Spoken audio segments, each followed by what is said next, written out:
নির্ভরশীল হওয়া। আমরা পর নির্ভরশীল হয়ে গেছি, আমরা অন্যের উপর নির্ভর করি, আল্লাহতে নির্ভর করা ছেড়ে দিয়েছি। এই জন্য আমাদের উপর বালা মুসিবত আসছে।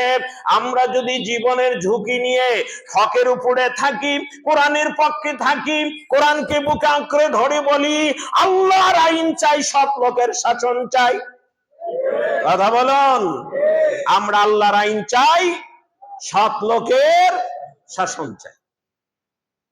আবার সৎ লোক বলতে এবার কোন দল বুঝাইন না যে হুজুরকে আবার ওই দলের কথাই কয়। আমি করছি কোরআন হাদিসের কথা। কি বলেন?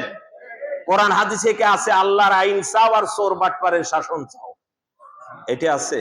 কথা কন না, কি আছে? কোরআন হাদিসে কি আছে? আল্লাহর আইন চাই, সৎ লোকের শাসন চাই। সৎ লোক কি তারা যারা চোর বাটপার, যারা দখলদার, হাইজ্যাকার, চাঁদাবাজকে তৈরি করে, এরাই সৎ লোক? আর নাকি যারা সৎ যোগ্য লোক ছেলে মেয়ে তৈরি করে তারাই সৎ লোক? আমার ভাইজান আব্বাজানেরা, বাংলাদেশে এখন আমাদের পা ফেলতে খুব হুঁশিয়ার মতো ফেলতে হবে। কুল্লুকুম রাঈন ওয়া কুল্লুকুম মাসউলুন আন রাইয়াতিহি। আমরা এক একজন দায়িত্বশীল। আল্লাহর নবী বলেছেন এই দায়িত্ব সম্পর্কে তোমাদেরকে প্রশ্ন করা হবে। তবে যেটা বলতেছিলাম, আল্লাহর হাবিব মুহাম্মদুর রাসূলুল্লাহ সাল্লাল্লাহু আলাইহি ওয়াসাল্লাম অনেক দূর যাওয়ার পরে উনি জানতে পারলেন হাওদার মধ্যে আয়েশা নাই। অনেকটা পথ চলে গেছেন, মনে আছে আপনাদের? এইদিকে আবার একটা ঘটনা হলো আল্লাহ রাসূলের এটা নিয়ম, আল্লাহ রাসূলের নিয়ম ছিল যে এক কাফেলা এক জায়গায় যাত্রা বিরতি করলে ওই কাফেলা ওখান থেকে চলে আসার পর পিছনে একজন সাহাবী নিযুক্ত করে রাখতেন। তার নাম ছিল সাফওয়ান ইবনে মুআত্তাল, সাফওয়ান রাদিয়াল্লাহু তাআলা আনহু। সাফওয়ান খুব সৎ ভালো লোক ছিলেন, সাহাবী ছিলেন, আল্লাহ রাসূলের বাড়িতে যাতায়াত করতেন সাফওয়ান রাদিয়াল্লাহু তাআলা আনহু। এই সাফওয়ান বিশ্বস্ত, তাকে ওই কাজের জন্য রেখে দিয়েছেন, সাফওয়ান পিছনে আসবে। তো সাফওয়ান আম্মা আয়েশা সিদ্দিকা রাদিয়াল্লাহু তাআলা আনহা উনি তো ওখানে আল্লাহর জিকির করতেছেন, আল্লাহকে ডাকতেছেন যে আল্লাহ তুমি আমার বিপদ থেকে উদ্ধার করো। এর মধ্যে যেহেতু শেষ রাত ওনার ঝিমুনি এসে যায়, একটু ঘুমায় আবার চেতন হন, আবার ঘুমান আবার চেতন হন, এরকম করে এক পর্যায়ে উনি ঘুমিয়ে গেছেন। পর্দার আয়াতটা অলরেডি তার আগেই নাজিল হয়ে গেছে। এই সাফওয়ান ইবনে মুআত্তাল রাদিয়াল্লাহু তাআলা আনহু ওই যে পিছনে দেখবেন যে ওখানে কাফেলা কিছু ফেলে গিয়েছে কিনা। সুবহানাল্লাহ। আল্লাহ রাসূল তার কি দূরদর্শিতা ছিল, উনি এই সাফওয়ান তো ওইগুলা কুরায় নিয়ে যেতেন, মালপত্র কিছু রেখে গেলে ওইগুলা সাফওয়ান রাদিয়াল্লাহু তাআলা আনহু কুরায়ে তার উটের উপর উঠে নিয়ে যেতেন। এটাই ছিল রাসূলের নিয়ম। এই নিয়মের সাফওয়ান রাদিয়াল্লাহু তাআলা আনহু যখন ওখানে আসলেন তখনও পুরোপুরি ফর্সা হয় নাই, আবার একবার অন্ধকার তাও নাই, যাতে কাছে গেলে মানুষ চেনা যায়। সাফওয়ান রাদিয়াল্লাহু তাআলা আনহু দেখেন একজন, একটু বাইরের থেকে দেখেন একজন মহিলা ওখানে শুয়ে আছে। ওই যে আম্মাজান মানে ঘুমায় গেছেন, ওই সময় ঝিমিয়ে ঘুমায় গেছেন। সাফওয়ান রাদিয়াল্লাহু তাআলা আনহু আম্মা আয়েশা সিদ্দিকা রাদিয়াল্লাহু তাআলা আনহাকে পর্দার আয়াত নাজিল হওয়ার আগে দেখেছিলেন। ওই যে আল্লাহ রাসূলের বাসায় যাতায়াত করতেন মাঝে মাঝে, আম্মাজানকে দেখেছিলেন, তখন পর্দার আয়াত নাজিল হয়েছিল না। যা হোক, এখন পর্দার আয়াত নাজিল হয়েছে, আম্মাজানকে দেখেই চিনে ফেললেন। চিনে শুধু সাফওয়ান রাদিয়াল্লাহু তাআলা আনহু এতটুকুন বলেছিলেন ইন্না লিল্লাহি ওয়া ইন্না ইলাইহি রাজিউন। এটা কি কোরআনের আয়াত নয়? কথা বলেন, এটা কখন বলতে হয়? এই খালি মানুষ মরলেই বলতে হয় না, কোন দুঃসংবাদ খারাপ সংবাদ শুনলেই বলতে হয় ইন্না লিল্লাহি ওয়া ইন্না ইলাইহি রাজিউন। আপাতত ইন্না লিল্লাহি টুকুন বলতে হয়। কোন দুঃসংবাদ খারাপ সংবাদ খারাপ কিছু দেখলে মনে থাকবে তো, খালি মানুষ মরলেই বলতে হয় না, সব দুঃসংবাদের ব্যাপারেই খারাপ কিছু ঘটলেই দেখলেই বলতে হয় ইন্না লিল্লাহি ওয়া ইন্না ইলাইহি রাজিউন। মনে থাকবে তো ইনশাআল্লাহ? সাফওয়ান রাদিয়াল্লাহু তাআলা আনহু শুধু বলেছেন ইন্না লিল্লাহি ওয়া ইন্না ইলাইহি রাজিউন। ওই যে আম্মা জান ঘুমাইছেন, তার তো জাগনা ঘুম, কি বলেন? পুরোপুরো ডিপ ঘুম না, ওই যে চিন্তা আছে যে ঘুমাবো আবার না জানি কি হয়। সতী নারীর সবসময় চিন্তা হলো তার সতীত্বে, কথা কন। আর অসতী নারীর চিন্তা হলো তার গদিত্বের, কথা কন। সতী নারীর চিন্তা হলো দেশ যাক, সব যাক, সম্পত্তি যাক, আমার চরিত্র যেন কোনো কলঙ্কি না আসে, আমার সতীত্ব যেন দাগ না পড়ে। আর অসতী হলো দুনিয়ার লোভ লালসা, দুনিয়ার গদি, টাকা পয়সা। জোরে বলেন ঠিক কিনা? কোরআন হাদিস বুঝাইতে বাংলার মানুষকে সহজ হয়ে গেছে, কথা কন। আমার ভাইজান, আব্বা জানেরাম, দেখা যায় আম্মা জান এই কথা বলার পরে ওই যে সাফওয়ানের ইন্না লিল্লাহি ওয়া ইন্না ইলাইহি রাজিউন এই কথা শোনার পরে আম্মা জানের কানে গিয়েছে। উনি কানে গেলে ওই অবস্থায় উনি বসে উনি মুখটা ঢাকেন।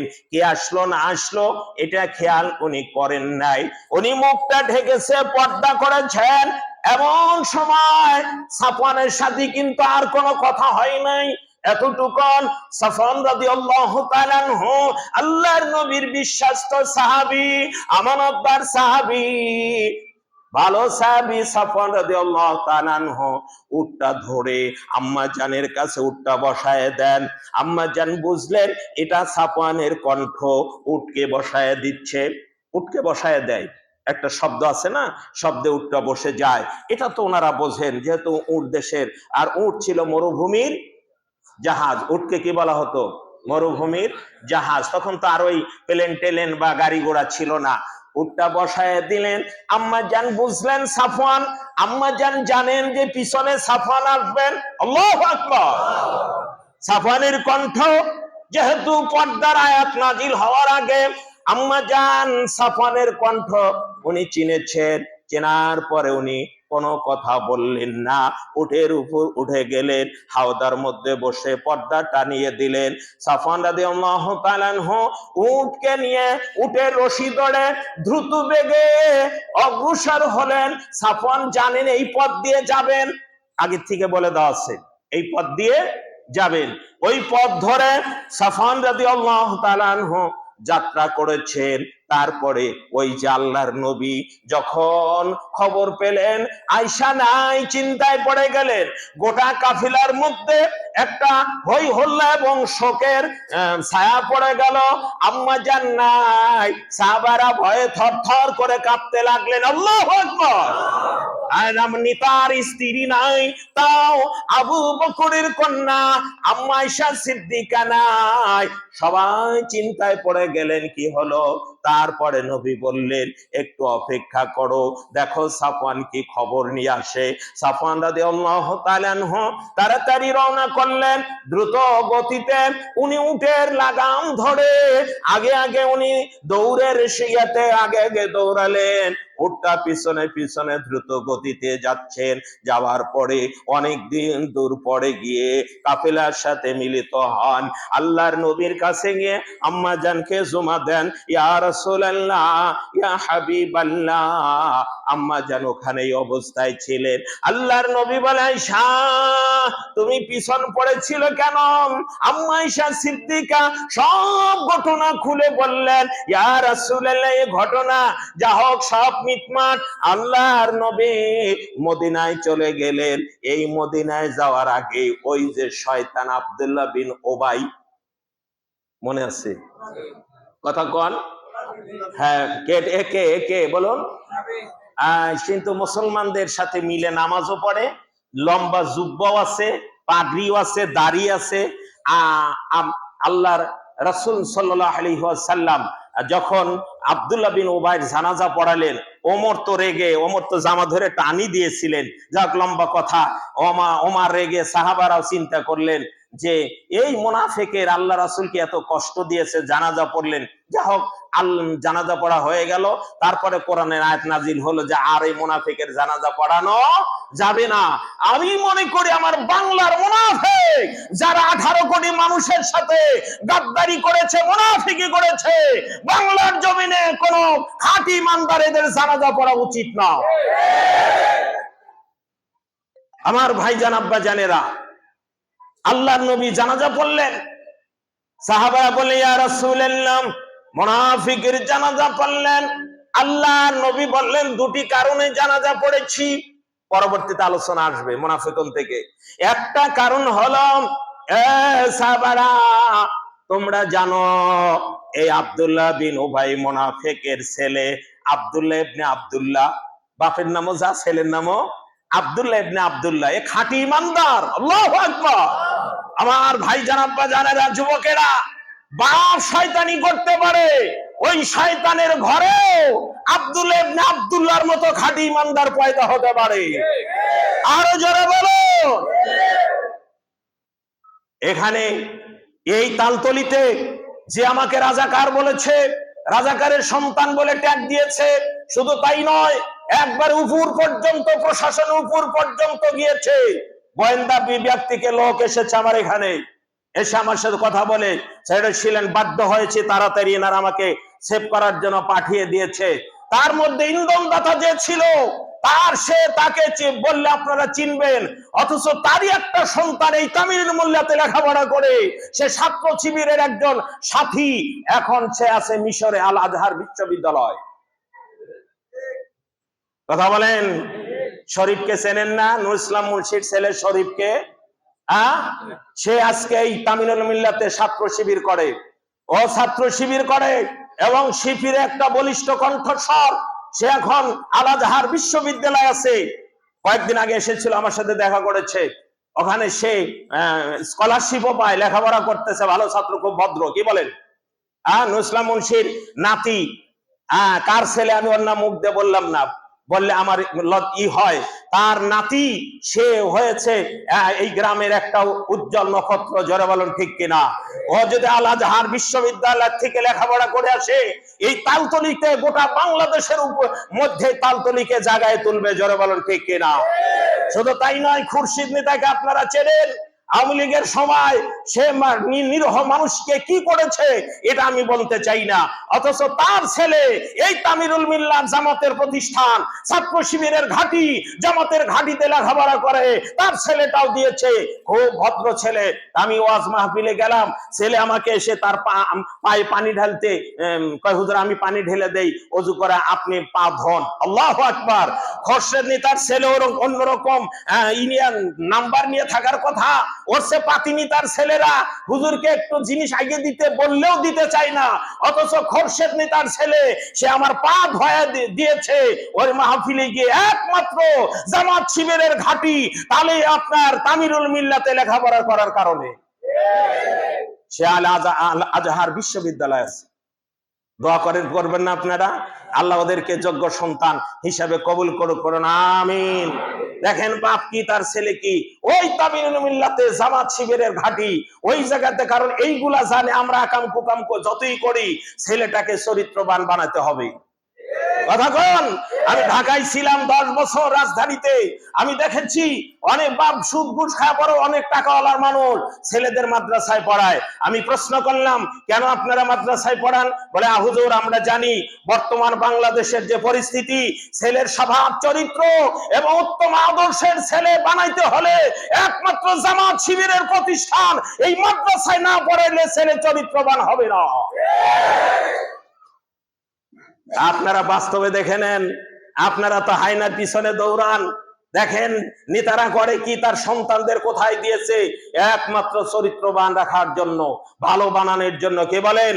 আমরা ইনশাল্লাহ আমার এই তালতলি মাদ্রাসার থেকে এমন ভাবে গড়ে উঠাচ্ছি, ছেলেদের অলরেডি তামিলুল মিল্লাতে চলে গেছে, ও গেছে, আরো পাঠাবো, আরো 2 জন যাবে ইনশাল্লাহ। 28 তারিখে ওদের ইন্টারভিউ হবে। দোয়া করে। আমার শ্যালক আর্মি থেকে বিদেশে গেছে, তার ছেলেটা সেই পাবনার থেকে পাঠিয়েছে, সেই 25 তারিখে ইন্টারভিউ দিয়ে ইনশাল্লাহ রেজাল্ট ভালো করেছে এই তামিলুল মিল্লাতে। ইনশাল্লাহ আমরা এখান থেকে গড়ে তামিলুল মিল্লাতে যেতে যার এলেম দরকার, এই তালতলিতে আল্লাহ আমাকে বাঁচায় রাখলে গড়ে দেবে ইনশাল্লাহ। এখানে পাঠাবো তামিলুল মিল্লাতে। সন্তান একটা সম্পদ হিসাবে, 1000 বিঘা সম্পত্তিতে যা করতে না পারবেন, একটা সন্তানে আপনি তার চেয়ে বেশি হবে ইনশাল্লাহ।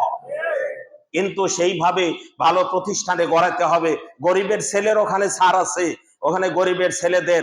আপনারা শুনে অবাক হবেন, আমি তামিল মিল্লাতে আমার ছেলেদের পড়ানোর ব্যাপারে আমি কয়েকবার গিয়েছি, গাড়ি নিয়ে আসে, হুজুরদের সাথে কথা বলেছি, প্রিন্সিপালের সাথে কথা বলেছি, তথ্য নিয়ে দেখলাম অনেক আওয়ামী লীগ বড় বড় নেতারা, যারা আমাদের এই তখন আওয়ামী লীগের সময় যারা বড় বড় নেতাদের ছেলে মেয়ে এখানে পড়ে, হুজুর দেখেন ওই গাড়ি নিয়ে আইছে। বলে আজীব ব্যাপার, আপনাদের শত্রুতাই করে, তারপরে এখানে পড়ায়, এই রাজাকার শিবির বানায়। কারণটা কি? কারণ একটাই, ওরা জানে আমার ছেলেকে চরিত্রবান ভালো ছেলে গড়তে হলে এই শিবিরের প্রতিষ্ঠান, জামাতের প্রতিষ্ঠানই তাকে পড়াতে হবে। কথা কন না কেন? জোরে বলুন। এরকম ছেলে একটা না আরো আছে বাংলাদেশে, অন্যান্য মাদ্রাসায় সন্তান পড়ান, ওই জেনারেল ইগুলাও মাদ্রাসায়। আমার ছেলেরা এই মাদ্রাসার থেকে পড়েই ভার্সিটিতে ইনশাআল্লাহ উচ্চ ডিগ্রি না সরকারি চাকরি করে। আরো দুইটা ছেলে এখনো ঢাকা ভার্সিটি, একটা কুষ্টিয়াতে আছে, এখনো চলছে। আমার ভাতিজারা আছে বিসিএস করতেছে এই তামিলনাড়ু থেকে এবং ঢাকা ভার্সিটি থেকে। সুতরাং মাদ্রাসায় পড়াইলে দুই দিকের এলেম হয়, স্কুলে পড়াইলে একদিকের এলেম হয়। আপনি হেরে যাবেন, ঠকে যাবেন। আর স্কুলে পড়াইলে আপনার সন্তান চরিত্রবান হতেও পারে, নাও পারে। আর মাদ্রাসায় পড়াইলে, এই তামিলুল মিল্লাতের মতো এরকম মাদ্রাসায় পড়াইলে আপনার সন্তান শিবিরের সাথী হলে, শিবিরের সাথে লেগে থাকলে একটা সোনার টুকরা চরিত্রবান সন্তান হবে ইনশাআল্লাহ। আমার ভাইজান আব্বাজানেরা, যাক আজকে আর হাতে সময় নেই। আমি আমার বলার উদ্দেশ্য এটাই যে সন্তানকে ভালো করে যান। বর্তমানে যেরকম বাংলাদেশের পরিস্থিতি যেভাবে চলছে, দেশের অবস্থা 12টা, যে বাঁচবে না এরকম না, হতে পারে। আপনারা সন্তানকে ভালো করতে চাইলে মাদ্রাসার কোনো বিকল্প নাই, মাদ্রাসার কোনো বিকল্প নাই। কে বলেন? কথা কন না কেন? খালি আমার তালতলি মাদ্রাসা না, আরো মাদ্রাসা, যে কোনো মাদ্রাসায় দেন, মাদ্রাসার কোনো বিকল্প নাই। আর সবচেয়ে বড় কথা হলো, আপনার সন্তান যদি ওয়ালাদুন সালেহুন, যদি নেক সন্তান, সৎ সন্তান না হয়, আপনার জন্য গোড়া ডিম সে দোয়া করবে, অত নামাজই পড়বে না। কি কর কথাগণ? আর আল্লাহ রাসূল বলছেন ওয়ালাদুন সালিহুন ইয়াদউ লাহু, নেক সন্তান তুমি বানায় যাও, সব আমল বন্ধ হয়ে যাবে, তিনটা আমল জারি থাকবে। একটা হচ্ছে সাদাকাতু জারিয়া, আরেকটা হচ্ছে ওয়ালাদুন সালিহু ইয়াদউ লাহু, আরেকটা হচ্ছে ইলমু ইউনতাফাউ বিহিন নাস। একটা হলো নেক সন্তান, আরেকটা হলো ইলম, মানে দ্বীন ইলম। এই কোরআনের কারখানায় দান করলেন, কোরআনের কারখানা গড়ে গেলেন মাদ্রাসা, এই মাদ্রাসা মসজিদে দান করলেন। বিশেষ করে এই মাদ্রাসা যত আলেম হবে, ও আর এক জায়গায় শিক্ষা দিবে, সব নাকি ওই যে আপনি 10টা টাকা দান করেছেন, আপনি 100, 200, 10,000, 5,000 দান করেছেন, এই সব আপনি কবরে শুয়ে শুয়ে পাবেন। আর একটা হলো আপনার সন্তান আলেম বানাইলে ওই সন্তান কাঁদবে। আমি অহংকার করতেছি না, গর্ব করতেছি না। আমি যখন আপনার বাপ মার জন্য দোয়া করতে যাই, তখন অটোমেটিক আমার চোখে পানি এসে যায়, আমার বাপ মার কথা মনে পড়ে যায়। সুতরাং আপনার বাপ মার দোয়া আমার কাছে চাইলে, আমি যখন দোয়া করতে যাই, আমার বাপ মা খালি ইয়াতে থাকে না, আমার বাপ মার জন্য দোয়া হয়ে যায়। আপনি ছেলে আলেম বানান, এই কোরআনের ধারক বাহক বানান, সব ছেলে বানান। আমি কথা দিয়ে যে আল্লাহর কোরআন হাতে করে কাল কিয়ামতের ময়দানে আপনি যদি জাহান্নামী হন, আপনার এই সন্তান সুপারিশ করে আল্লাহর জান্নাতে নিয়ে যাবে। রাজি আছি তো ইনশাআল্লাহ? ইনশাআল্লাহ। আল্লাহ আমাদের তৌফিক দান করুন। আমাদের তালতলি মাদ্রাসায় ভর্তি চলছে, প্রতিদিন আসবেন।